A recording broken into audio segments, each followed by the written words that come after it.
يا أيها الذين آمنوا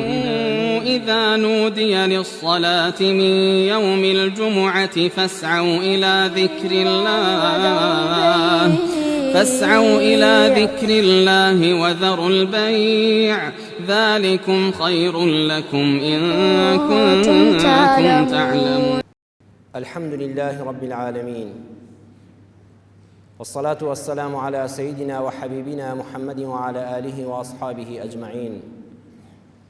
ئیمانداران و خواناسانی بەڕێز، خوای پەروەردگار لە قورئانی پیرۆزە دەفەرمێ وەعبود ربك حتى يأتيك اليقين. ئەی محەممەد صلی الله عليه وسلم،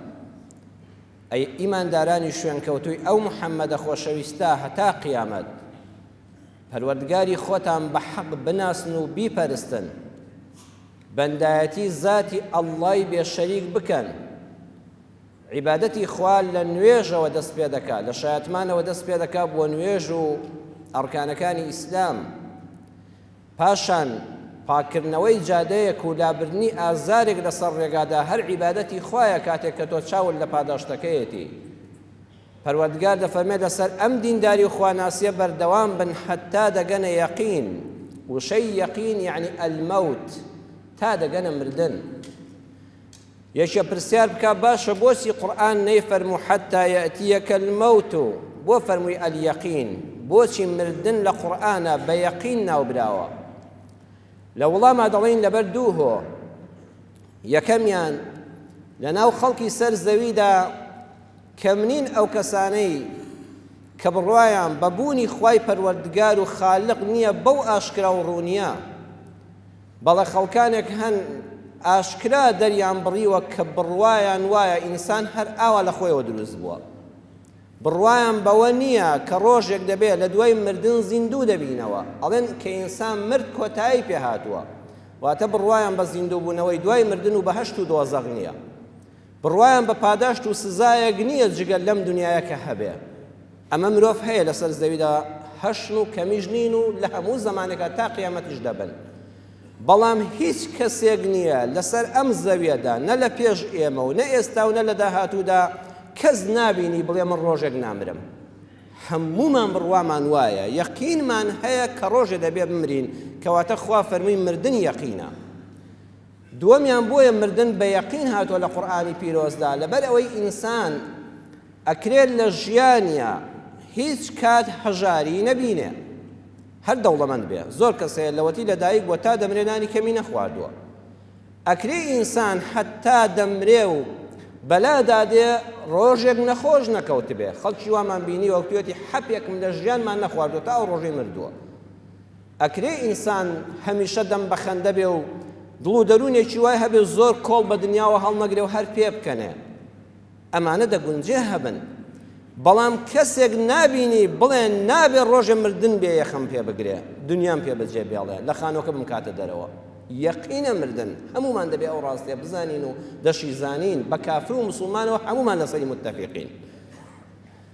مردن چارەنووسی ئینسانە. خوا لە قورئانە دەفەرمێ الذی خەلق المەوت والحەیاتە. جاری وایە پرسیار دەکرێت بۆچی خوا مردنی پێش ژیان خست لەم ئاەتەی سوڕەتی ئەلمولکدا. خوای پەروەردگار مردن و ژیانی دروست کردووە بۆ ئەوەی تاقیتان بکاتەوە کامتان کردارەکانتان جوانترن، بۆ مردن پێش ژیانە. ئەمە پرسیارە، خۆی ژیانە ئەمجا دەمری، ئەی بۆ قورئان دەفەرمێ المەوت والحەیاتە. لەبەرەوەی بەڕێزان و خۆشەویستان، مردن چارەنووسی ئینسان دیاری دەکات. لە کاتی مردنە ئینسان دەستی دەبەسرێ و کۆتایی بەکارەکانی دێ، بەڵام لە ژیاناوانی کاتێ تۆ لە ژیانای ئازادی چی بیر و باوەڕێک هەڵدەبژێری، ئازادی بە کام ڕێگادا دەڕۆی، ئازادی کام جلوبەرێک دەپۆشی، ئازادی کام بۆن لە خۆت دەدەی، بەڵام لە مردنە کۆتایی بە هەموو شتەکان دێ. ئازادی تۆ لەوێدا کۆتایی پێهات چارەنووست دیاری دەکا، چارەنووست دیاری دەکا لە ژیانە ئەگەر هەموو لە شت گوناه بێ دەتوانی ئاخرەکەی تەوبە بکەی، بەڵام ئەی لە مردنە خوا لە قورئانە دەفەرمێ کاتێک کە ئینسان ڕوحی گەیشتە قوڕقوڕاگەی، کاتێک کە پێغەمبەر صلی الله علیه و سلم دەفەرمێ ڕۆژێک دێ بەیانی کە خەڵک هەڵدەستن لە جیاتی خۆر لە خۆر ئاواوە هەڵبێ سوبحان الله لە خۆر ئاواوە هەڵاتووە لە خۆر هەڵات هەڵنایە ئەو ڕۆژە لە خۆر ئاواوە هاتووە هەموو کەس دەڵێ خوا ئیمانم پێهێنای یەک مولحید لەو وەختەیە لەسەر زەوی نامێنێ خوا فەرمووی لا ينفع نفسا إيمانها لم تكن آمنت من قبل أو كسبت في إيمانها خيرا هەر کەسێک کاتێک کە مردن دەگاتە قوڕقوڕاگەی و خەریکە ئاخر هەناسەی دەدا یان پەنا بەخوا ئاخر ڕۆژی ژیانە و خۆر لە خۆر ئاواوە هەڵدێ ئەو وەختە دەڵێ خوایە ئیمانم پێهێنای ئیمانەکەی قبوڵ نابێ ئەگەر پێشتر ئەو ئیمانە کاری پێ نەکرابێ و عەمەلی پێ نەکرابێ و بەکار نەهێنرابێ بۆیە مردن چارەنووسە خوای پەروەردگاریش لە قورئانە دەفەرمێ كل نفس ذائقة الموت جا زۆر کەس ئەم ئاەتەم وایە گوێ لێ بۆ کە تەفسیر دەکرێت دەڵێن هەموو کەس دەبێ بمرێ هەموو نەفسێک بمرێ ئەو تەفسیرە هەڵەیە خوا نافەرمێ كل نفس تموت نە كل نفس ذائقة الموت هەموو هەناسە دەرێک ئەوەی جوڵەی لەبەرایە و دەجوڵێ و هەناسە دەدا ئەبێت تامی مردن بکە خوا وا دەفەرمێ ئەینا نەفس نامرێ ئینسان بە مردنیش نامرێ دەچێتە جیهانێکیکەوە لە ڕەحمی دایکت دەیتە دەرەوە تۆ نەمردووی هاتوویە دنیاوە بەڵام ئەو شوێنە بچووکەت بەجێهێشتووە مردنیش بەس گواستنەوەیە لە قۆناغێک بۆ قۆناغێک بۆیە كل نفس ذائقة الموت هەموو کەس ئەبێت تامەکەی بکە بۆ ئینسانی ئیماندار چۆن ئینسانێک لە دنیادا دکتۆر دەوێت نەشتەرگەریەکی بکە بۆی ئازار نەچێشێ هەها شروبێکی دەدەنێ دەرزیەکی لێ دەدەن هێواش خەول لێ دەکەوێت دوای هیچ ناڕەحەتی و عەمەلیاتە ناچێژی ئینسانی ئیمانداریش خوای لە ئیمانداران قبوڵمان بفەرمووی لە سەرمەرگا شیرینیەکی دەدرێتێ تامێکی دەدرێتێ ئەوەندە بەلایەوە خۆشە بێ ئاگا حتا مەلەکول مەوت خۆشەویست فەرمووی چۆن سوراحی ئاوەکەی لێ ڕۆدەکەی ئاوا ڕوحەکە لە جەستەی دێتە دەرەوە زۆر بە ئاسانی بەڵام بۆ خوانەناسان ئەو کەسانی کە خۆیان بۆ ڕۆژە ئامادە نەکردو بڕوایان بەخوانە بۆ پەنا بەخوا خوایە پەنات پێدەگرین خۆشەویست فەرمووی تاڵاو دەکرێ بە قورجیاندا چۆن تەلێکی دڕکاوی لە خوری تەڕا ڕای دەشێشی چۆن بە ناڕەحەت دێتە دەرەوە ئاوا بە ناڕەحەتی ئەو ڕوحە لە لاشان دێتە دەرەوە كل نفس ذائقة الموت هیچ کەسێک ناتوانێت خۆی لێ بپارێزێت چەندە خۆ پارێز بی ئیلا مردن ڕۆژێ خەت پێدەگرێ دکتۆر محەممەد ڕاتب نابلوسی لە تەفسیرەکەیە دەفەرمێ کە ئەبرایەکم دەناسی زۆر خۆی خۆش دەویست ئەوەندەی کە دەوڵەمەند بوو لە ژیانیا بە تارە سەفەری نەدەکرد ئەیگوت سیارەکانم هەمووی درعن هەمووی ئێڕباکن ئەگە خوا نەخواست و تووشی حادیسەی سارەش بم دڵنیام هەر چوادەورم پارێزراوە فیشەک نایبڕێ بەڵام قەت سواری فڕۆکە نابم چونکە لە ئاسمان ئەگە خەلەلێک پەیدا بوو دواتر ناتوانم فریای خۆم کەوم قەت بە تارە سەفەری نەدەکرد ئەوەندە لە مردن دەترسا ئێواران بەس جۆرەها میوەی لەژێر چاودێری دکتۆرا دەخوا دەیگوت نابێت چاوری ئێواران بخۆم لەسەری بخەوم هەروەها گۆشتی مریشک و سپی نەبووە و ماسی نەبووە گۆشتی سووری نەدەخوا دەیگوت بۆ دڵ خراپە هەمیشە ڕۆژانە لەژێر چاودێری پزیشکا وەرزشی دەکرد ئەو هەموو خۆ پارێزێ دەفەرمێ بە گەنجیش مرد نەگەیشتە تەمەنی پیری ئەو مردنە هەمومان دەگرێتەوە كل نفس ذائقة الموت یەکسانی و دادپەروەریەکی تێدایە ناسێ تۆ گەنجی یان پیری دەوڵەمەندی یان هەژاری دەسەڵاتداری یان بێکەسی سوبحان الله لە وەختی خۆیان فەرقت پێ ناکە بزانە ژینت خەندە بێ یاخود کەسەر کاڵای بێنازی بپۆشی یا تاجی زێڕ بنێیتە سەر خوانت برنجی عنبەر بێ یان نان و پیاز و کەوەر فەیلسوف بی یاخود لە دنیا بێ خەبەر ڕێگەی ژینت دەبڕێتەوە و هێندەت زانی تیغی مەرگت لە ناو چێلانی ئەجەلدا بۆ هاتە دەر چۆن دەخەوی ئاواش دەمری چۆن دەخەوی ئاواش دەمری چۆن هەڵدەستی ئاواش لەو خاکە دێیتە دەر ئەی نازانی وتیان بە نوح ئەرێ پیری پێغەمبەران تەمەنی زۆرت بردەسەر دنیات چۆن هاتە بەر نەزەر فەرمووی خانووی دوو دەرگا بوو لەمیانەوە هاتمە ژوور و لە ئەو یانەوە چوومە دەر بەخوا هەر ئەوەندەیە ئەڵێ بە ژوورێکا تێدەپەڕی لەم دەرگادا خەڵ بووی لەوێشەوە خوال لەگەڵ هەمووی ئەوەندە بە کورتی دێتە بەرچاوت ئەڵێ ئەو سانیانەیە کە تیا دەژی چەندی تەمەنمان بەڕێ کردێ وازانی ئەم لەحزەیەکی ئێستا لە مزگەوتە ئەوەی تری هەمووی بەخۆشی و ناخۆشیەکانەوە ڕۆیشتن ڕێگەت پێدەگرێ و دێتە سەر ڕێگات مامۆستا مەلا مەحموودی ئازادی کە ئێستا الحەمدوللا لە ژیانە دەفەرمێ کابرایەک لە کوردستانی ڕۆژهەڵات لە بەشی ئێراندا کابرایەکی شووتی فرۆش شۆفرلێتێکی پڕ کردووە لە شووتی کاتی هاوین دەبێت لە دوایەوە کابرایەکی سایق پاسیش مینوبۆزێکی پێ دەبێت پڕە لە نەفەر کابرای سایق پاس چاوی لێ دەبێت لە ناو شووتیەکانی کابرای پیکابەوە مارێکی گەورە دایمە سەر دەردێنێ و سەر دەباتەوە ناوەوە فول لایت و ئیشارەت و هۆڕنی کابرا دەکا ئاگاداری دەکاتەوە کە لە جادەیەکا لادا هەرچەند لێدا کابرا یەکەم جار ناوەستێ دواتر ناچاری دەکا پێشی دەداتەوە دوای دەکەوێت لە کاکە لادە ئیشم پێدە کابرای خاوەن شووتی فرۆش و پیکاب ئەڵە کاکە ئیشت چییە؟ ئەڵە بۆ وا دەکەی ئەو هەموو فول لایت و هۆڕ نادڵە کاکە مارێک لە ناو شووتیەکاندایە مارێکی زۆر گەورەیە با نەیبەیتە شار و بەیەکێکەوەدا وەرە لێرە بیکوژی دەڵێ دەی باشە دادە بەزن و خەڵک چوادەوری سیارەکە دەگرن و جار بەجار شووتیەک داگرن و دواتر بە هێواشی باریکەنەوە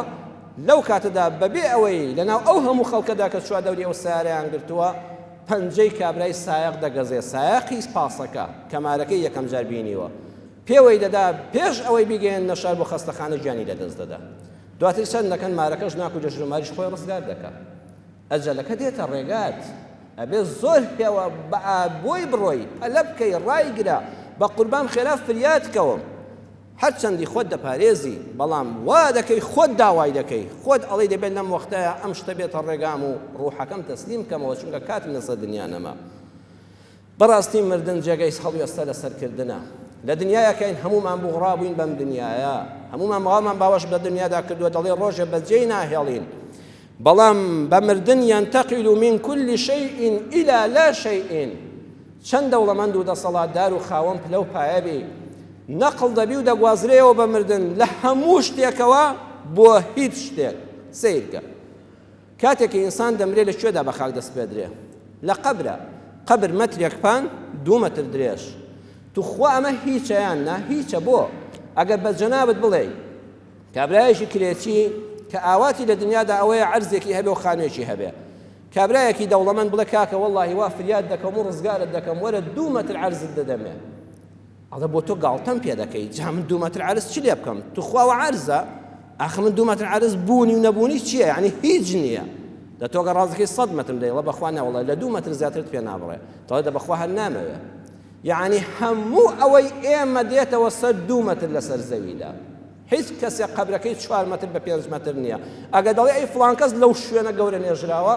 بڕاتان بێەوەی خەڵکە ها خەڵک لێ ڕادەوەستێ خەڵک بە سەریا دەڕوە خەڵک لێی دادەنیشێ خەڵک گوڵی لێ دادەنێ موڵکی تۆ نییە بەس ئاستەکەی تۆی خۆتە هەر 2 مەتر زەویت پێ دەبڕێ کە هیچ نییە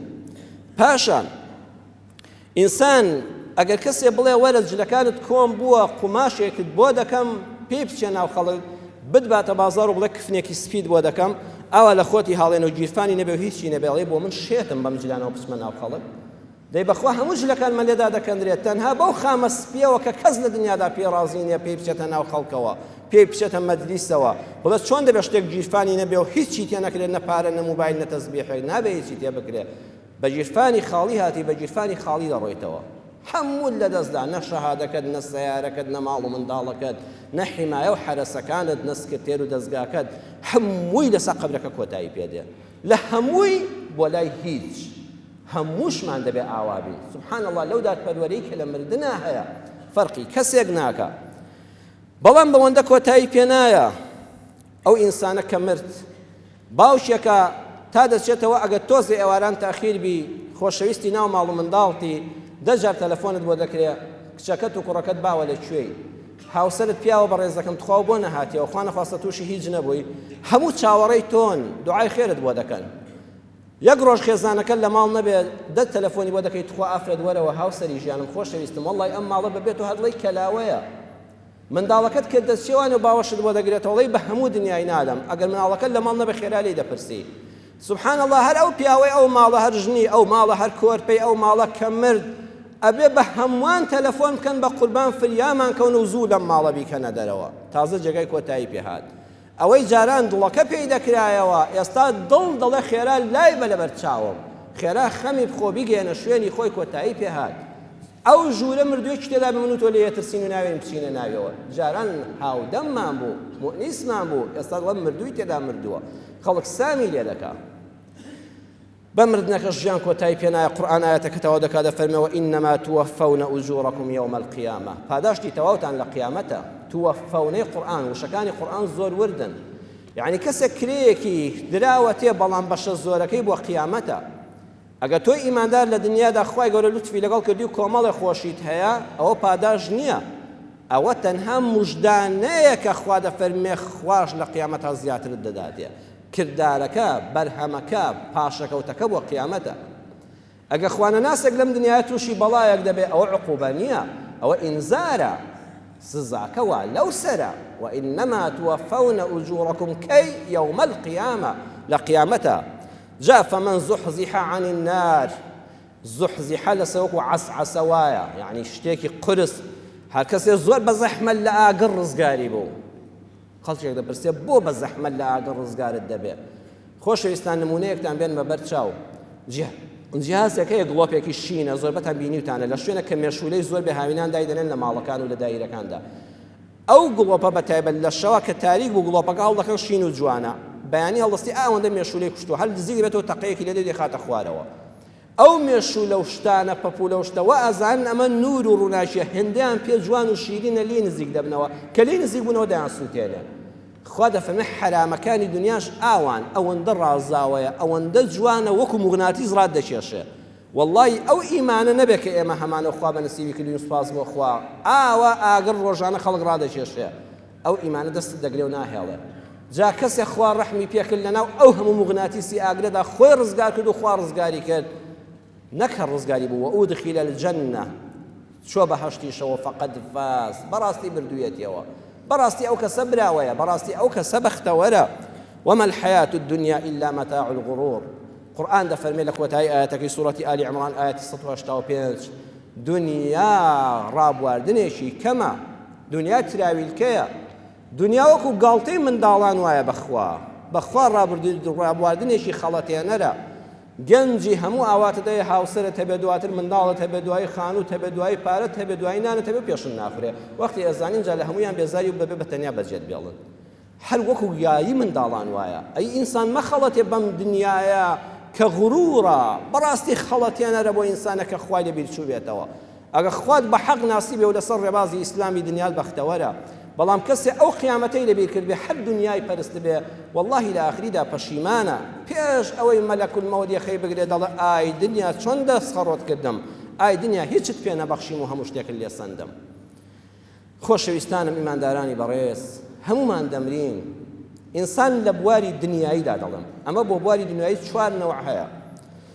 ئاوا دنیا بەجێ دێڵین ئینسانی یەکەم بە بچووکی لەدایک دەبێ عین لە ماڵەکە لەدایک بۆ هەژار فەقیر نەناسراو کە لەدایک دەبێت کەس نازانێ ماڵی فڵان کەس مناڵێکیان بووە مەگەر دوو دراوسێ و خزمی خۆی کاتێکیش کە دەڕوا هەر بە بچووکی دەڕوا و دەمرێ چونکە لە ژیانە هەر بۆ خۆی ژیاوە کاسپی کردو نانی خواردو چۆتە ماڵ و چۆتە دەرێ مەگەر لافتەی بۆ هەڵبواسرێ ئەینا کەس بە مردنەکەشی نازانێ بە بچووکی لەدایک بوو بە بچووکی مرد دووەم بە بچووکی لەدایک دەبێ کە لەدایک بۆ کوڕی پیاوێکی هەژاری نەداری نەناسراو بەڵام بە گەورەی دەمرێ کە دەمرێ هەموو خەڵک دەزانێت فڵان کەس مردووە هەموو دنیا باسی دەکا لانی کەم شارەکەی خۆی هەموو دەزانێت کە مردووە دیارە لە مردنە سێمیان بە گەورەی لەدایک دەبێ کوڕی پیاوێکی ناسراو کچی پیاوێکی ناسراو خانەدان بنە ماڵە دەسەڵاتدار دەوڵەمەند کە لەدایک بووە کۆمەڵشتی بۆ کراوە فڵان کەس لەدایک بووە بڵێ کوڕی فڵان کەسم هەموو دنیا دەیناسێ بەڵام بە بچووکی دەمرێ چونکە بۆ خۆی هیچ نییە کە مرد هیچ حسابێکی بۆ ناکرێ بۆیە پێغەمبەری خوا دەفەرمێ من بطأ به عمله لم يسرع به نسبه لە صحیح مسلمە هاتووە هەر کەسێ عملەکەی خۆی هێواشی بکا لە ڕۆیشتنا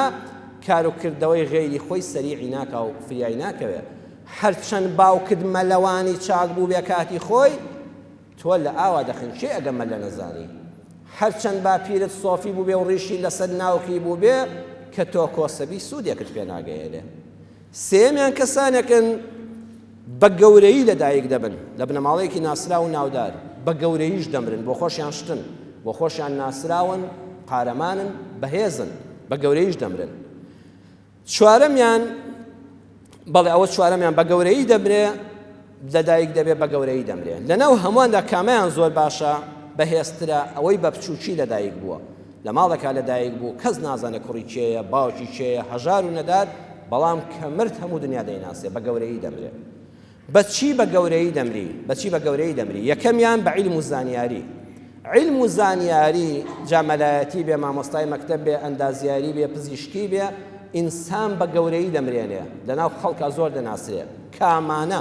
خۆ هەزاران مەلا هەیە، هەزاران دکتۆر هەیە، کامانە ئەوانەی کە بەرهەمیان لە پاش بەجێ ماوە، بەرهەمی چاکیان لە پاش بەجێ ماوە، ئەوانە بە نووسراوەکانیان، بە قوتابیەکانیان، بەداهێنانەکانیان هەتا زیندون. بۆ نمونە هەر لە کووردا مامۆستامە لە عەبدولکەریم مدەریس خۆ هەزاران 20,000 مەلا هەبووە. مامۆستامە لە عەبدولکەریمی بیارە هەزار ڕەحمەتی خوا لێ بێ، لە تازەدا کە وەفاتی کرد دکتۆر مستەفا زەڵمی، ئەم دوو زاتە، ئەم دوو مەلا گەورەی کورد کوڕی پیاوی هەژار بوون، باوکیان تا مردن کەس نەیناسیوە، لە گوندی دوورە دەستا ژیاون زەڵم و بیارە هێشتاش جادەی باشیان بۆ نەچووە لەم سەدەی 21ەشە، ئەوەندە دوور لە ئاوەدانی ژیاون، هەتا مردوون هەژار بوون. زۆر جار مامۆستا عەبدولکەریم مدەریس لە خزمەتیاون لە بەغا نان و ترێ خواردووە، ئەوە ژوورەش تێیدا بۆ حوجرەی مزگەوت بۆ هیچی بۆ خۆی نەبوو. دکتۆر مستەفا زەڵمیش هەروە ئەگە خێرەومەندێک کتێبەکانی بۆ چاپ کرد بێ، کەچی هەموو دنیا زانی کە مردن، هەموو دنیا دەیان ناسێ، لە جامیعاتی هەموو دنیادا کتێبەکانیان دەخوێندرێ، ئەها بە بچووکی لەدایک بوون، بەڵام زۆر بە گەورەی بەهۆی عیلمەوە مردن، هەتا زیندون. هەروەها یەکی وەکو ئەنیشتاین، وەکو ئەدیسۆن، وەکو مارکۆنی بە بەرهەمەکانیان هەموو کچێ هەیە ئەدیسۆن نەناسێ، دە پیاوێکی کوڕی پیاوی هەژار نەدار بێ ئەنوا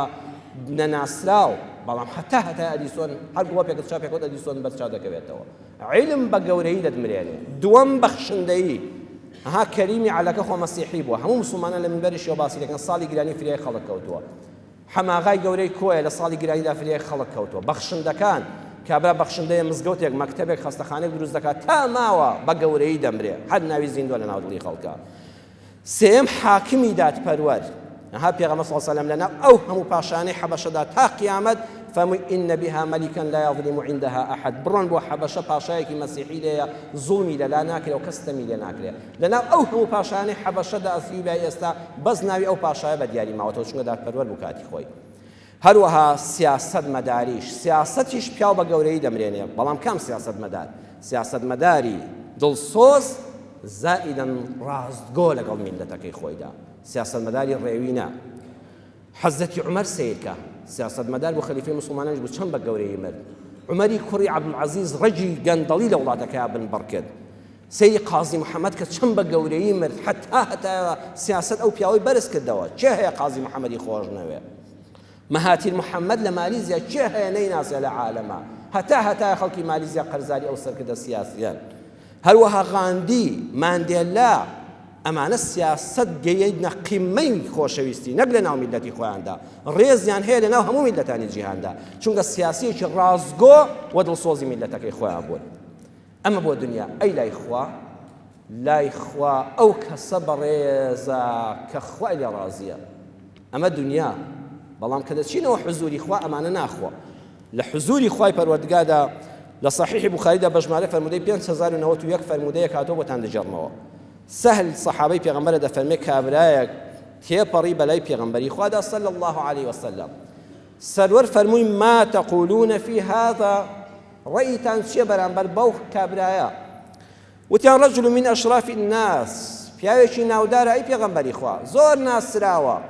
زۆر خانەدانە، زۆر دەوڵەمەندە، ئێمە ئەوە دەیناسین. هذا والله حري إن خطب أن ينكح، پیاوێکە شایستەی ئەوەیە ئەگەر داخوازی کچل لێ بکات دەست بنێ بەڕوویەوە، خوا دەکا کچ دەبێتە بوشی ماڵی ئەو بەختەوەری. وإن شفع أن يشفع، ئەگەر تکات لێ بکا حەقە تکای بگری، کەس قسەی ناشکێنێ لە مەجلیسە. وإن قال أن يستمع، ئەگەر قسەی کرد هەموو خەڵک بێدەنگ دەبێ، ئەوەندە زمان ڕەوانە. پێغەمبەری خوا سەکەتە، بێدەنگ بوو، قسەی نەکرد. هەر لەو مەجلیسەدا بوون پیاوێکی تر تێپەڕی، پیاوێکی شڕۆڵ درۆڵ فەقیرە داما و دەستقڵی شاوی کرێکات. پێغەمبەری خوا صلی الله علیه و سلم فەرمووی ما تقولون في هذا، بەرامبەر بە ئەمە دەڵێن چی؟ وتیان قوربان پیاوێکی هەژارە، کەس نایناسێ، کرێکارێکە، واللهی ئەگەر داوای ژنکە کەس کچی ناداتێ، ئەگەر تکا بکە کەس بە پیاو باقوڵی مەجلیس قبوڵی نییە، ئەگەر قسە بکە لا یستەمع لقەولی، قەس گوێ لە قسەکەی ناگرێت. پێغەمبەری خوا دەفەرمووی بزانن هذا خير من ملء الأرض من مثل هذا بەخوا لە لای خوا ئەم شڕۆڵە کرێکارە کە ئێوە حسابی بۆ ناکەن لە کۆمەڵگادا لای خوا هەزا بە پڕاوپڕی ئەم ئەرزە خێری زیاترە و بەڕێزترە لای خوا لەو پیاوە دەوڵەمەندەی کە مەدحتان کرد پڕاوپڕی زەوی ئەمە بەڕێزترە لای خوا ئەمەش بۆ قیامەت خۆش بە حاڵیەوەی کە قیامەتی ئاوەدانە ئێمە ئێستا لەم مناسەبەتەدا لەم ڕۆژەدا گەلی کوردی موسڵمان یەکێک لە سەرکردە سیاسیەکانی کۆچی دوایی کردو و ئەمڕۆ بە خاک دەست پێدرێ کە بەڕێز جەنابی مام جەلالە خوا لە ئێمەش و لەویش خۆش بێ لە کاتێکا باسی مردنی سەرکردەیەکی کورد دەکەین ضرورە وەکو بێلایەنێک لەسەرەوە تەماشایکەین چونکە بەداخەوە ئێمە وا دابەش بووین سیاسەتمەدارەکانیشمان لایەندارن بۆیە باسکردنی کەسێکی وەکو مام جەلال یان هەر کەسێک سەرکردەیە کە دەمرێ ئینسانی گەورە پێویستی بە مەدەح نییە تەنانەت گەورەکان لە ژیانە ڕقیان لەو ماستاوچیانە بۆ کە لە دوای مردنی شەر خەریکی ماستاوچێتین مام جەلال کاتی خۆی لە مەجلیسێک کاکەبرای چوو دەستی ماچکە گەنجێک لێی تووڕە بوو و توی ڕۆڵە خۆتۆ لەبەر خوا دەستم ماچ ناکەی عیبە بۆ دنیاش دەستی خەڵک ماچکەی تەریقی کردووە ڕۆڵە فێری دەست ماچکردن مەبە فێری ماستاوچێتی مەبە خۆتە لەبەر خوا دەستی من ماچ ناکەی لەبەر دنیاش عیبە دەستی خەڵک ماچکەی مامۆستایەک مەلایەکی ناوداری ئەم کوردستانە تەلەفۆنی بۆ کرد وتی قوربان گەورم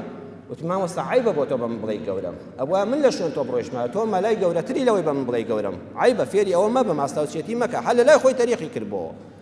سەرکردەکان زۆربەیان ئاوان بەڵام ئەوانەی دەور و پشتیان دوول لەڕووی جەنابتان پەرژین بێ هەندە ماستاوچین ئەخلاقیان خراپ دەکەن بۆیە لە دوای مردنیش پیاوی گەورە پێویستی بە مەدەح نییە وەڕەن بێ بخۆشی پێی خۆش نەبێ کە ئێستا مەدەح بکرێ و بە زەمیش بچووک نابێتەوە ئینسانی گەورە ئینسانی گەورە نە بە مەدەح خۆشحاڵ دەبن نە بە زەم دەڕوخێ خۆی ئەوەیە کە هەیە ئێمە لەسەرەوە من وەکو کەسێکی بێلایەن کە الحەمدوللا حتا ئێستا کە قسە بۆ جەنابتان دەکەم پەیوەندیم بە هیچ کەسێکەوە لەم سەر زەویە نییە نە دوژمنی کەسم نە پیاوی کەسم نە ڕقم لە کەسە نە زۆر دڵسۆزی کەسم بەڵام ڕاستیەک دەرسەکان عیبرەت لە مردنی کەسێکی سەرکردەی گەورەدا کە لەسەر ئاستی جیهانە باسی دەکرێت حەقە دەرس و عیبرەتی لێوەرگرین دەرس و عیبرەتی لێوەرگرین مردنی مام جەلال پێمان دەڵێ یەکەم کورد زیند و کوژی مرد و پەرستە هەر ئەو مام جەلالێکی ئێستا قوڕی بۆ دەپێون چەندین خەڵکی کورد لەسەریان نووسی و قسەی ناشرینیان ساڵانی پێش و پێدەگوت بەڵام کاتێک کە دەمرێ هەمومان زۆر بەماوەی مەلایەک دەمرێ دکتۆرێک دەمرێ سەرکردەیەک دەمرێ سیاسیەک دەمرێ هەتا لە ژیانە خەڵک قسەی پێدەڵێ کە مرد ئەمجارڵێ بەخوا کەلێنەکەی پڕ نابێتەوە حەیف لە دەستمان چوو پیاوی وا هەڵناکەوێتەوە بۆیە با تا لە ژیانە ڕێزی یەک بگرین تا لە ژیانای گوڵم بدەیە مەیهێنە بۆ سەر قەبرەکەم دووەمیان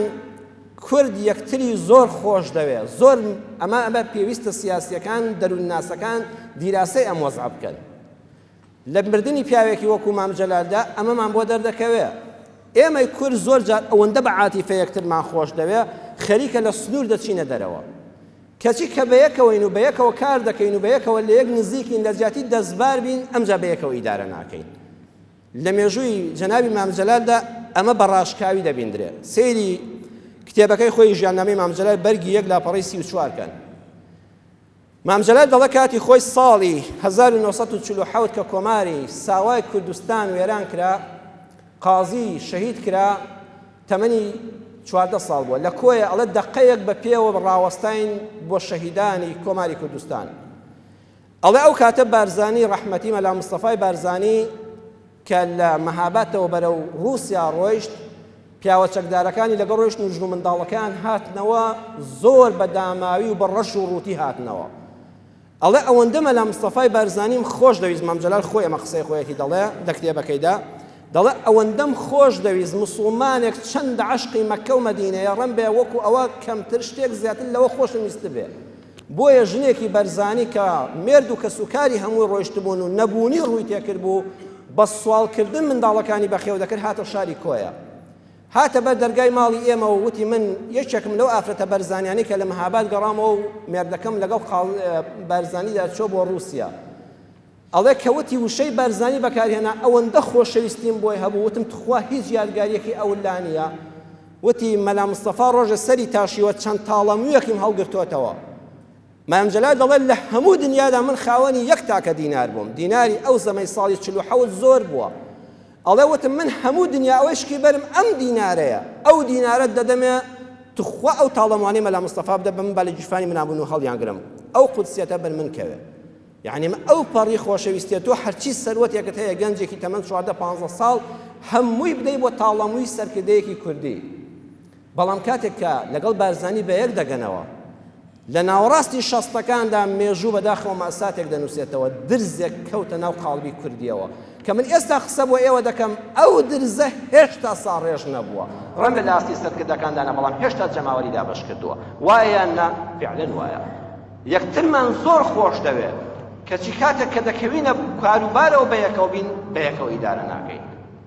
دووەمیان مام جەلال لەگەڵ نزیکترین هاوڕێی خۆی کۆچ کردو و خوا لێی خۆش بێنە و شیرۆ مستەفادا کە بەیەکەوە چەندین ساڵ بەیەکەوە ژیاون، نەیانتوانی کۆتایی تەمەنیان بەیەکەوە بن. ئەوە بوو لە 2000 کۆتاییەکانیدا هەل لە یەک جیابوونەوە، نەیانتوانی بەیەکەوە کاروباری حیزبێک سیاسەتێک ڕاپەڕێنن. پێمان دەڵێ ئێمەی کورد زۆربەی کات حیفێ ئاواین،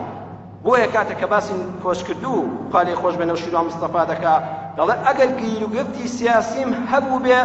لەگەڵ نەوشیرۆ مستەفایە باسم کردووە، دڵی خۆمم بۆ کردوەتەوە نهێنی نەبووە لە لای دەرکێنم کەچی لە ئاخریدا ناتوانانی لە قاڵبێکی سیاسیدا بەیەکەوە بمێننەوە. بۆیە دەبێت سەرکردەکان کە ئێستا زیندون دەرز لەمە وەرگرن. پارچەبوونمان دوایی لەحریمکردنەوەی زۆر زەحمەتە. ئێوە لەحریم دەبنەوە بەڵام کێ باجەکەی دەدا؟ هەر میلەتەکە باجەکەی دەدا. ئەها ئێستا سلێمانی باجی ئەو تەفرەقەیە دەدا، هەولێر و سلێمانی باجی ئەو تەفرەقەیە دەدا. واللهی ئەو نەوانەی کە لەدایک دەبن باجی ئەو تەفرەقەی شەستەکان دەدەن، برینەکان زۆر بە زەحمەت ساڕێژ دەبن. دەی وەکو ئەوەڵ یەکترتان خۆش دەوێ بە ئەو دەستی برایەتی لە کارکردنیشا خۆشەویستانم هەر هەبێ بە ئەم دەرسەی لێ وەرگرین. سێمیان هەموو سەرکردەکان باسی ئەوەیان کرد کە بە مردن و بە نەخۆشکەوتن و مردنی مام جەلال درزێک کەوتە بینی کورد و عێراقەوە. عێراق هەر بۆ خۆی مەیلۆلەک هەڵوەشاد، درزێک کەوتە بینی هەرێمی کوردستان و عێراقەوە. هەموو شایدی ئەوە دەدەن بەبوونی ئەو پیاوە وەزعێک ڕەن بێ بە نەوعی چکە بوویایە. ئەوانەی کە سەرکردەی باڵان دەڵێن پشت و پەنا و برایەکمان لەدەست داوە، ئەومان لەگەڵ بوویاکار باشتر دەبوو. بەڵام مردن هەمووان دەگرێتەوە. ئەمەی مردنی مام جەلال و ئەم دەرسە پێمان دەڵێ ئێمە نابێ هیچی تر پس بە شەخصی بەتوانا ببەستین. ئەبێ وڵات بە موئەسسەسات و بە دەستور بڕوا بەڕێوە، ئەبێ لەسەر دەستور و موئەسسەساتێک میلەت بژیا کە هاوبەشی ژیان و بەیەکەوە ژیان و دیفاعکردن لە یەک و ماف و ئازادیەکان پارێزێت. چونکە کەسە بەتواناکان عمری نوحیشیان هەبێ هەدەبێ بمرن، بەڵام کە مردن نابێ وڵات هەڵوەشێ، ئەبێ موئەسسەسات هەبێ. بۆیە لە مردنی مام جەلال ئەو سەرکردانەی کە زیندون هەوڵ بدەن بەڕێزان ئێوەش هەر دنیا بەجێ دێڵێن، من تۆ هەموومان بەجێ دێڵین كل نفس ذائقة الموت. تخوا هەوڵ بدەن کوردستانێکی موئەسسەساتی بنیاد بنێن، بنیاد نەرنێ لەسەر توانای فڵان کەس، ئەگە فڵان کەس نەما دنیا وێران بێ، ئەگە فڵان کەس نەما من بخورێم. نە، موئەسسەسات دەستور یاسایەک هەبێ کە ئەو یاسایە فڵان کەسیش نەبێ ئۆتۆماتیکی بۆ خۆی کار بکات. بۆیە ئیمامی ئەبوو بەکر کاتی خۆی کە پێغەمبەری خوا صلی الله علیه و سلم هێشتا جەنازەکەی لەوێ بوو، سەحابە ئەژنۆیان شکا بوو، وتیان دوای مردنی ڕەسوول الله ڕحمان بە قوربانی بێ دنیا کۆتایی پێهات. ئەبوو بەکری صدیق لەو کاتەدا فەرمووی من كان يعبد محمدا فإن محمدا قد مات ومن كان يعبد الله فإن الله حي لا يموت. هر کەسێک کە محەممەدی دەپەرست بۆیە لەسەر ئیسلام بوو محەممەدی دەپەرست وەکو شەخص، محەممەد وەفاتی کرد و مرد. هەر کەسێک خوای دەپەرست خوا حی لا يموت، زیندووە و قەت نامرێ، ئەڵڵا هەرماوە. واتە لەگەڵ شەخصا مەبە، لەگەڵ ئەڵڵادا بە. ئەمە بۆ سیاسەتیش پێمان دەڵێ لەگەڵ شەخصی بەتوانادا مەبە، لەگەڵ دەستوری بەتوانادا بە. چونکە شەخصەکان خۆشەویستان هەر بەجێمان دێڵن، ئەوەکو جەنابی مام جەلالیش دنیای بەجێهێشت، جەنابی کاک فڵان کەسیش دنیا بەجێ دێڵێ و جەنابی فڵان کەسیش بەجێ دێڵێ. ئەوە مەسیری هەمووانە. توخوا هەوڵ بدەن دەستورێکی ڕێک و پێک بۆ وڵاتی کوردستاندا بنێن کە ماف و ئازادیەکان و حەقەکانمان پارێزێ. چوارەم بۆ قوتابیانی خۆشەویست، مام جەلال بەچی گەیشتە و پلێ لە 20 ساڵیدا هەندای مەکتەبی سیاسی پارتی بێ بە خوێندەواری. ئەمڕۆ ئێوە تەداخلی کاری سیاست و چەلەحانێ و فەیسبوک مەکەن. کاتی خۆی مام جەلال عیلمی بووە، ئەڵێ پێم خۆش بوو بمە دکتۆر کۆلێجی پزیشکی بخوێنم، بەڵام لەبەرەوەی لە دوو خۆ پیشاندانە گیراوە حوسنی سلوکە بووە، ئەو کەسەی بە تەخریبات حیساب بووە، لەدەر دەرەجەی حوسنی سلوک لە طبعام وەرنەگیراوە، ناچار چۆتە بەشە قانونیەکە و بەس زیرەکی خۆی لەوێ جێگای خۆی کردوێتەوە. لیان پرسی ئەگە سیاسی نەبووایە ئەڵێ ئەگە بارودۆخی کوردستان ئاوا نەبووایە تەداخلی سیاسەتم نەدەکرد خەون و خولیام ئەوە بوو خۆزگە ڕۆژە دکتۆرا وەرگرم و مامۆستای زانکۆ بوو یعنی گەلە مام جەلال ئێستا زیندوو بێتەوە ئەگەر لە مناڵیەوە دەست پێ بکەی وڵە خۆزگە دکتۆرام وەرگرتەوە مامۆستای زانکۆ بوومایە دەی گەنجە خۆشەویستەکان قوتابیەکان ئەو فرسەتە لەبەر دەستی ئێوەدایە خۆتان مەشغوڵ مەکەن بە سیاسەت و بە چەلەحانە و ڕقلێبوون و ئەو ئاوای ئەوە فڵان بخوێنن دکتۆرا وەرگرن ماستەر وەرگرن مامۆستای زانکۆ بن لەسەر ئەو ڕێبازە ئاوا بەردەوام بن پێنجەم بۆ میلەت سەرکردەکان کاتێک کە کەسێک دەمرێ هەمومان لە ئیعلامە ئاگامان لێیەتی بڵام بێت تۆ لە من زیاتر ئاگار لێبێ چۆن بۆ یەک بەپەرۆشن چۆن مەدحی یەکتر دەکەن چۆن کوڕەکانیان سەرخۆشی لە یەکتر دەکەن چۆن ئەگەر شاییان هەبێ بە یەکەوەن چۆن ئەگەر شینیان هەبێ لە دەوری یەکەن بەڵام بۆ میلەتەکە لە خوارەوە وانە با ئێمە شەڕیان لەسەر نەکەین ئەوەندەی کە ئیسلامیەکان مەدحی مام جەلالیان دەکرد عەلمانیەکان نەیان دەکرد ئەوەندەی نارەکانی دوێنێ مەدحیان دەکرد لەم دوو سێ ڕۆژەی وەفاتیدا خۆش ئەندامەکانی خۆی ڕەم بێ و مەدحیان نەکرد بێ بەڵام وەڵڵی هەر لەم شارانەدا هەبووە کابرا تەلەبەی زانکۆ بۆ قوتێتی چوومە خوازبێنی کچێک باوشی دەڵێ لەبەر ئەوەی کە لە باڵی سەوزە من کچەکەم نادەمێت چکم باڵی زەردم کابرا دڵێت چۆن کە ماڵی فڵان کەس عەلمانیە لە پارتێکی عەلمانیە من چۆن کابرایەکی ئیسلامی کچی خۆم دەدەم بە فڵان کەس بابە ئەو لەسەرەوە چاو لێ چۆنە بەیەکەوە تۆ بۆ لە ماڵەوە لە بەدبەختی هەی بەدبەخت دا ئەوە ئەگەر خوا ڕەحمی پێ کردو ئاشتن دە تۆش ئاشت بە دە تۆش شەڕ مەکە دە تۆش یەکتر مەبوغزێنە تۆش قسە بە یەک مەڵێ لە فەیسبوک و لە ئاراوبەزمە ئەو دڵە کاکە عەفە الله عەما سەلەف من ئێستا برایەکی دەبڵێ بەخوا منیش دەڵێ برا منیش ڕابردوم لە بیر کرد با دەستی برایەتی بخەی لە دەستیەکەوە لە مردنی سەرکردەیەکە ئەم دەرسانە وەرگرین ئەگەر مام جەلال ئێستا زیندوو بێتەوە چ خۆزگەیەک دەخوازی و لە چی پەشیمانە وەکو کەسێکی بێلایەن دەڵێم لەمانە پەشیمان دەبەوە یەکەمیان خۆزگەی دەخواست نوێژێکی زیاتری بکردایە ئەو پیاوە بیندراوە نوێژی کردووە عومرەی کردووە و هەروە لە کتێبەکەی خۆشەڵە ساڵی 90 لە بەرلین بەڕۆژوو بووە بە زمانی بەڕۆژوو ئەم دیدارانی تۆمار کردووە خۆی گەورە ڕەحمە قیامەتی هەر کەسێک بکەوێ محاسبەی قیامەتی کەس مێنە ئەستۆی خۆت کابرا کەوتی مسڵمانم دەڵێن ئامەنا بالله ئەوە عەبدی خوایە چی دەکە و چی ناکە عایدی خوایە بەڵام منیش و تۆش و ئەویش و فڵانیش لە قیامەتا دەڵێن خۆزگە نوێژەکمان زیاتر بکردایە خۆزگە زیکرێکی خۆم زیاتر بکردایە خۆزگە یەک سڵاوەتم لەسەر پێ سەڵ زیاتر لێ بدایە ئەو دنیایە ڕۆی کاتێک خاتو عایشە دەگریا پێغەمبەری خوا چۆن ژوورەوە فەرمی عایشە چه مشکیلەیەکت هەیە فەرمی بەخوا هیچ بەڵام بیری دۆزەخ دەکەم لە ئاگر دەترسم ئەی پێغەمبەری خوا توخوا من کە خێزانی تۆم و عائیلەی تۆم لە قیامەتە فریام دەکەوی پێغەمبەری خوا فەرمی عایشە گیان لە سێ شوێنە کەسی لەبیر نییە منیش تۆم لەبیر نییە لە سێ شوێنی قیامەتە هیچ کەس فریای کەس ناکەوێت دایک کرد لەبەر چاوت بێت چاوت نایبینێ دایک ڕۆڵەکەی لەبەر چاوێت چاوی نایبینێ لە سێ مەوقیفە فەرمووی لە کاتێکم کردەوەی عەمەلەکان دەشێشێ لە میزانە ئەو وەختە چاوت لەسەر تەرازوەکەی خوایە گیان دەی خوایە گیان قورستر بێت چاکەکەم لەو وەختە هیچ کەسێکت لەبیر نییە حتا تای تەرازوەکەت قورستر دەبێ و خراپەکانە سووک دەبن ئەو وەختەی کە ئینسان دەفتەری ئەعمالەکەی دەدێتێ و لە حوزوری خوا داوەستاوی ها ئومقڕەء کتابیە حتا دەفتەرەکەت وەردەگری خوا دەبێ خوا فەرمێ دەستی ڕاستت بێنە یان دەستی چەپت بێنە یان لە پشتەوە بندەنێ لە قەجاڵەتیا تا دەفتەری ئەعمالت وەردەگری هیچ کەست لەبیر نییە سێمیشان کاتێ بە سەفەردی سیڕاتا دەڕۆی کە ژێرەکەی جەهەنەمە لەو وەختەیە هیچ کەسێک لە مەخلوقاتی خوا لەبیر نییە خۆن نەبێ فەرمی عایشە لەو سێ مەوقیفەیە پێغەمبەری خوش خێزانەکەی خۆی لەبیر نییە و کچەکەی خۆی لەبیر نییە ئەولادی خۆی لەبیر نییە بۆیە هەموو کەسێک کە دەمرێ ئەڵێ خۆزگە ڕۆژە لە دنیادا یەک سوزدەم زیاتر بۆ خوا ببردایە خۆزگە زیندوو بمایەوە چاکەیەکم زیاتر بکردایە دومیان پەشیمانە لەسەرەوەی کە بڵێ خۆزگە بیری سۆسیالیزم و کۆمۆنیستی و ئەوانەشم وەلانایە چونکە کاتی خۆی دەڵێ منداڵ بووین سەردەمی کۆماری کوردستان بوو لە مەکتەب ئەم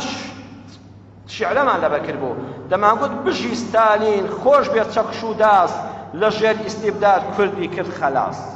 هەمیشە باسی ستالین و ئاڵای چەقش و داشتی شیعرەتمان دەکرد وەختێکمان زانی هەر ئەو چەقش و داشت دای بە تەپڵی قازی محەممەدیش و کۆماری کوردستانیشی لەبین برد واتە ڕەنجی ئەو هەموو دروشمەمان بە پێڕۆچ بوو ئەڵێ کە بوومە گەنج و بوومە لاو خەونم بەوەوە دەبینی دەمانگوت ئەزانی کە ماڵمان چۆلۆن بوو برا چ غەدرێ چ زوڵمێ لە کوردان کرا کە ئاڵای سوورمان لە نێو هەڵکرا بەجارێ تەمی غەممان ڕەوی بژی دۆستی کورد دەوڵەت شوورەوی ئەم گوت بەس کورد بە شۆرەوی بە دەوڵەتی ئیتیحادی سۆڤێتی و بە ئاڵای سوور ڕزگاری دەبێت ئێمە بەدوی ئەو کۆمۆنیستەکەوین کورد دەبێتە حکومەت وەم دەزانی وڵاتی ڕووسیا بەهەشتی سەر زەوی ئەوە لە کتێبەکەی لە بەرجی 2/372 قسەی خۆیەتی ئەڵێ من ڕووسیان بە بەهەشتی سەر زەمین بە وڵاتی مەلایکەت دەزانی دەموە قەت لەوێ کەس غەدر لە کەس ناکە هەمووی مەلایکەتە بەهەشتێک کە خود دەڵێن هەیە ئەوە لەوەیە بەڵام وەختێکە بۆ خۆم چوون چی دەبینم ئەو فەسادی سیاسی و ئابووری و کۆمەڵایەتیەی کە بە چاوی خۆم لە ڕووسیا بینیم لە شویعەتە هەر تووشی شۆکی کردم خوای ئێمە بەدوی چه کوڵاوێکی بابردوو کەوتووی بۆیە مارکسی لینین و ئەوانەش هەمووی تێی هەڵدرا هیچی نەما ئێستا دەبێ بڵێن بەخوا بەس ئیسلام حەقا بەخوا بەس قورئان حەقا بەس پێغەمبەری خوا حەقا ئەوەتان ئەو دیموکراتی چەند ساڵ بە باڵاشمانە هەڵدەگوت ئەو ئەمریکا ئەوروپاش ئەو وەفایانە بڵێ کاکە من میلەتێکم لە ماڵی خۆم لە حاڵی خۆم نامەوێ نە ماڵی کەس بخۆم نە نانی کەس بخۆم نە نەوتی کەس بخۆم نە غەدر لە کەس بکەم نە زلەیەک لە کەس دەم هەرچی بە نیشتیمانەکەم ڕازیە برامە لەسەر چاومە ئەڵێ نابێ حکومەت بی نابێ ئاڵای خۆت هەبێ عیباب ئەی بۆ تۆ هەیە ئەی ناڵی دیموکراسی یعنی مافی گەلان ئەی ناڵی دەنجی گەل حکمی گەل بۆ گەل دا ئەو خەڵکە لە 1992 ئەوەندە دەڵێ من حکومەتی کوردستانی خۆم دەوێت ئەڵێ هەر نابێ هەدەبێت ئێستا مامجللا زیندوو بێتەوە بەخوا لەوەشیان پەشیمانە ئەڵێ بەخوا بەس کەلامی خوا حەق بوو بەس ئەو دینی ئیسلامەیە کە دەڵێ هەموو میلەتێک مافی ئازادی خۆی هەیە سێم مردن لە غەریبیدا خۆزگایە هەموو سەرکردەکان لە نیشتیمانی خۆماندا بمرن نەک دوای بە تایارە بیان هێننەوە ئەوە ئێستا ئەگە بەڕێزیان زیندوو بێتەوە دەڵێ خۆزگایە لە کۆیە بمرمایە لە هەولێر بمرمایە لە سلێمانی بمرمایە بە مەتارەوە نەهاتمایەوە هەموو سەرکردەیە بەوە گەورەتر دەبێت لە نیشتیمانی خۆیدا بژێت هەموو مرۆڤێک مافیەوەی هەیە کە نەخۆشکەوت هاوار بۆ شوێنان بەرێ بەڵام وەڵڵی سەرکردەکان حەیفە ئینسان ئەوەندە لە وڵاتی خۆی ڕانەبینێ خەستەخانەیەکی تێدا بێ بۆ نەخۆشی بچێ دەرەوە بلا تەشبیه لە بینی حوسنی مبارەک و جەنابی مام جەلالدا خوا نەخواسە شوێنکەوتانی دڵیان گەر نەگرێ ئەوە بلا تەشبیهی لێ دەکەم ئەڵەن کاتی خۆی حوسنی مبارەک لە ئەڵمانیا لە خەستەخانەیەک بوو دەبینێ زۆر بە بواری ئەمنی بە قووەتە و دەیان دەماچە لە پشت دێ و دەڕوا و دەوری خەستەخانە ژیراوە کابرایەک لەوێ نەخۆشە پیرێژنێکی ئەڵمانی دەڵێ ئەلەوە چی ئەو خەستەخانە بووە بشێەوە ئەو هەموو هێزە ئەمنیە لێرەیە ئەڵێنەوە حوسنی مبارەکی سەرۆکی میسرە نەخۆشە لە میسرەوە هێنانە بۆ ئەڵمانیا ئەڵێ چەند ساڵە ئەو پیاوە لەسەر حکومە ئەڵێن 25 ساڵە ئەڵێ ئەی قڕ بەسەر میلەتەکەی 25 ساڵە حکومڕانە و نەیتوانێ خەستەخانێک لە وڵاتەکەی خۆیان دروستکە پێویستی بە ئێمە نەبێ ئەبێ ئێمەش خەستەخانێکی وا دروستکەین کە نەخۆش بووین لەگەڵ میلەتەکەی خۆمان بمان بە لە خەستەخانەی شارمان خەوێنن بڕواتان بێ پێی گەورەتر دەبین بۆیە ئێو سەرکردانێکە لە دوای مام جەلال ماون وەرن جنسیەکانی ئەمریکا ئەوروپاتان بتڕێنن وەرن بڕیار بدەن لە ناو میلەتی خۆتاندا بمرن لە ناو میلەتی خۆتاندا بچنە خەستەخانە بەخوا پێی گەورە دەبن گەورە ئەو کەسەیە قازی بۆ گەورەیە چونکە لە محابات مرد مردنی ناو میلەتی خۆی هەڵبژار بەسەر بەرزی هەتا زیندووە چوارەمیان گۆڕستان هەموو مرۆڤێک ئازادە لە شوێ دەنێژرێ و هەوە مافی من نییە مافی تۆش نییە مافی کەس نییە قسەمان لەسەر جەنابی مام جەلال و مردنەکەیەتی بەداخەوە دەستوورێکی خراپ لە کوردستانە خەریکەدا بێ ئەویش هەر کەسێک کە مرد لە گردێکی بەناوەکەن و قەبرێکی بۆ دیاریکەن و خۆزگە برایانە من بێلایەنم حەقی کەسیشم نییە وەلی منەتیشم بە کەس نییە ئەڵەم خۆزگە وەکو لە ژیانی دنیادا حوزتان هەیە بۆتان ناکرێت نەتان دەتوانی ماڵەکانتان لە ناو گەڕەکەکاندا نەبوو گرد و مۆڵوانەتان هەبوو خۆزگە قەبرەکەشتان لە ناو قەبرستانی موسڵماناندا بوویایە قەبرتان جیا مەکەنەوە لە خەڵک بڵێ بەڵکو دوعای موسڵمانێکم بۆ بێ بەڕێزم بەدەستی خاڵی ڕۆیشتووی بەخوا ئەوەی دەرەوە مزەیفاتە ڕۆی تەواو بوو بەڵام کابراک بەلای قەبرستانێکە دەڕوا فاتیحەیەک دەخوێنێ ڕەنگە خوا لە بەرەکەتی ئەو فاتیحە بەشی ڕۆحی تۆشدا لەوێت چیت بۆ دەکرێ والله لەگەڵ ڕێزمدا ئەوەی کە ماستاوچی حرمەتم هەیە دوور لە ڕوویەوە پەرشین بێ و هەموو لایەنگرانی خۆشەویستانی ئەو بەڕێزەش ناڵم هەمویان بەڵام ڕۆژی ماستاوچیە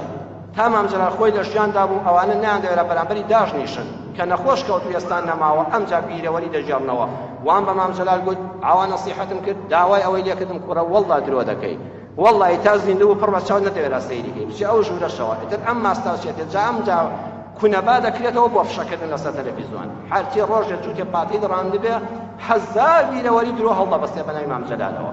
ناشرینیان مەکەنەوە سەرگردان ئەوە خوان ئاواژیان لەبەرەوە لە دوای مردنیش غەدریان لێ مەکەن خۆزگای بیان کوتایە هەر لە گۆڕستانی سەیوان لەگەڵ ئەو شەهیدانەی لە ئەبوو غرێبا لە سێدارە دران بە بێنازی شەهید هەبووە زمانیان لە بنەوە دەرێناوە و توانێ یەک قسە بە کوردستان بڵێ و توێتی زمانەکەم ببڕن بەڵام وشەیەک بە کوردستان ناڵێم خیانەت بە هاوڕێکانم ناکەم تەنزیمێک ئاشکرا ناکەم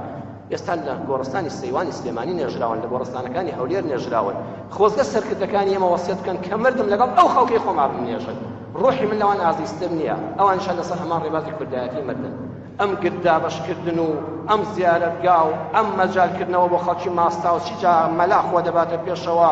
شێخ خۆ دەباتە پێشەوە دەوڵەمەند خۆ دەباتە پێشەوە وەڵڵاهی هیچیشیان ڕاز ناکەن ئەوانە مزەیەفاتن ڕازگۆ ئەو کەسەیە کە دەبە ئاوێکی لەو سەرجادە بینی بزمارێکی بینی هەڵی دەگرێتەوەی نیشتیمانەکەم خۆش دەوێت ڕازگۆ ئەو پێشمەرگەیە کە ئێستا من و تۆ لە ماڵی خۆمانداین ئەو سنگی بەگولەوە ناوە شاوی لەسەر بەلە بیتکەیت فەنگەکەیەتی دوژمن نەیە شەرەف و ناموسمانەتکە ئەوە دڵسۆزە ئەوە دڵسۆزی مەلا مستەفا ئەوە دڵسۆزی مام جەلال ئەوە دڵسۆزی کاک نەوشیروانی ڕەحمەتیە ئەو پێشمەرگە بەڕێزانە ئەوانە دڵسۆزن پێنجەم بوو خاڵی کۆتا مام جەلال دەکە بێتەوە سەر دنیا لەوە پەشیمانە دەڵێ خۆزگە زووتر بەرەی کوردستانیمان لە شاخ دروستکردایە لەگەڵ کۆشکردووی ئیدریس بەرزانیدا چ کارێکی گەورەیان کرد چەند ساڵ بوو خوێنی پێشمەرگەی کورد بەدەستی کورد بەو شاخانەدا دەڕژا کاتێک کە بەرەی کوردستانی ئیمزاکرا ئەو خوێنە کۆتایی پێهات ئەڵێ خۆزگە ساڵی پێشەوە بمان کردایە یەک پێشمەرگە بەدەستی کوردێک نەکوژرایە کاتێکەوە ئیتیفاقەکەی واشنگتنیان کرد 4 ساڵ 6,000 پێشمەرگەی یەکێتی پارتی یەکتریان کوژ بە یەک ئیمزای مام جەلال و کاک مەسعود ئەو خوێنە کۆتایی پێهات ئەگەر زیندووکێ ئەڵێ خۆزگە 4 ساڵ لەوە پێشەوە ئیمزایمان کردایە و کەسی نەکوشتایە چونکە بەو ئیمزای ئێمە ژیانی کۆمەڵە خەڵکمان ڕزگار کرد کۆمەڵە پێشمەرگەی کوردی نەکوشت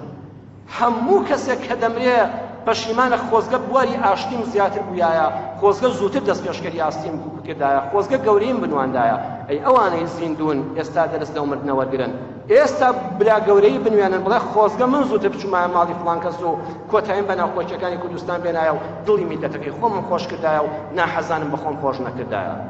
لە کۆتاییدا داواکارم لە خوای پەروەردگار یا ربی خواه لئیمش و لعویش و لحمو مردوکان ما خوش بی یا ربی خواه برحمتی خود لحمو لایق ما خوش بی یا ربی خواه قضا و بڵای ئاسمانی گولەیەکی وێڵ کە بۆ ژیانی پێشمەرگەیەکی قارەمان دێ یا ربی خواه بکەوێ لەسەر دڵی دزێکی ئەم وڵاتە لەسەر دڵی گەندەڵێکی ئەم وڵاتە لەسەر داوێن پیسێکی مەسئولی ئەم وڵاتە خواه هێزی پێشمەرگە سەلامەت کەی مسؤولي دڵسۆز سەلامەت کەی هەر کەسێ خێری پێ بۆ ئەم میلەتی کووردا بۆ ئەم حکومەتی کووردا بۆ ئەم وڵاتە کوردستانە دڵسۆزە بۆ ئاڵای کوردستان خوایە موفەقی کەی خوا تۆش بیپارێزی دەستت بە باڵیەوە بێ یا ڕەبی خوا لە گوناهەکانمان خۆش بی لە گوناهی مردووەکانمان خۆش بی سەبووری ئەو کەسانەش بدەی کە هەر ئازیزێکیان لەدەستداوە بە هەر شێوەیەک بێ خوای سەبووریان بدەی و ڕەحمیان پێ بکەی یا ربی خواه شفای نەخۆشەکانمان بدەین یا ربی خواه هەموو کەسانی داوای دوعای خێریان کردووە لە ئەهلی ئەم مزگەوت و مزگەوتەکان خواه شفای نەخۆشەکانیان بدەین خواه ڕەحم بە حاڵی هەموو لایەکمان بکەی ئەوەی منداڵی نییە ئەولادی ساڵحی پێ عەتاکەی ئەوەی مشکیلەدارە بەدەها نایەوە بێ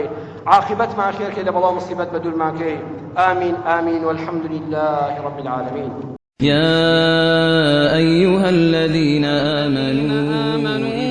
إذا نودي للصلاة من يوم الجمعة فاسعوا إلى ذكر الله وذروا البيع ذلكم خير لكم إن كنتم تعلمون